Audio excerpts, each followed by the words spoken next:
So we've got some tips on how to do the glue up. What are you going to do afterwards? It's called cleanup. So what I'll do is I'll let this glue sit like this squeeze out. I'll let that sit for 15 or 20 minutes until that glue dries a little bit, dehydrates, and then I'll take a putty knife and just go in there and scrape it off.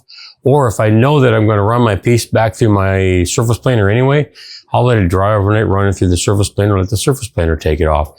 Sometimes if I've got a larger piece that I can't get through my surface planer, I'll take a card scraper or a cabinet scraper, scrape that excess glue off of there. I don't like to wait until it's dry and have to sand it off. So I like to take it off ahead of time with a scraper of some sort, get it off there, clean it up. It makes your finishing process and your sanding go a whole lot easier. What about a wet paper towel? Does that work?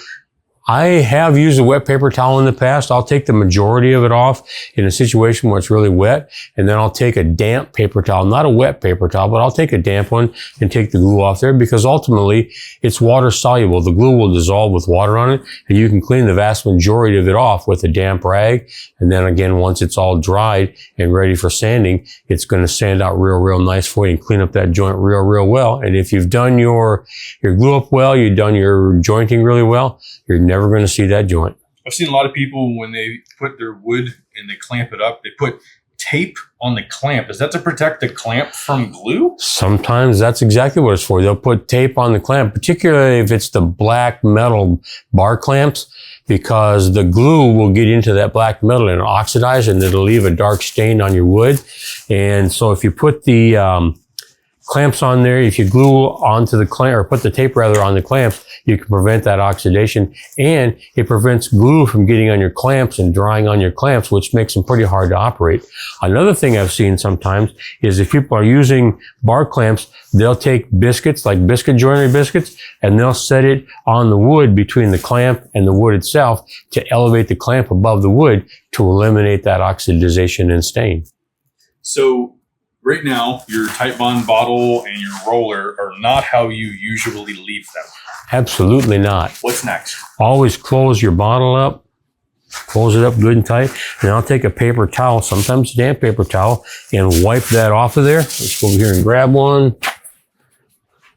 Yeah, get in here and wipe this all off, because there's nothing worse than having all that crusty glue on the outside of your bottle. So go in there and get that cleaned off. That way, when you're ready to use it the next time, you open it up, it's ready to go. When I've got my roller here, what I'll do is I'll pop this off, I'll pop the headpiece off, pop the roller out, and I'll take it into the bathroom and the washroom, and I'll wash that glue off of there.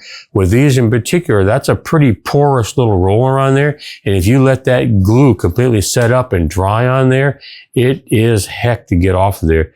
You got to scrape it off, you got to pick it off, you got to get it off there with water, what have you. But make it a point not to let that dry on your glue bottle, on your roller. Wash it off first. Same thing with your glue brush. Take a little Solo cup, put a little water in it, swirl it around there, and get that glue out of that brush. It'll last forever. What about Mr. Glue Block? Are you worried about cleaning him up? Mr. Glue Block, I never clean that up.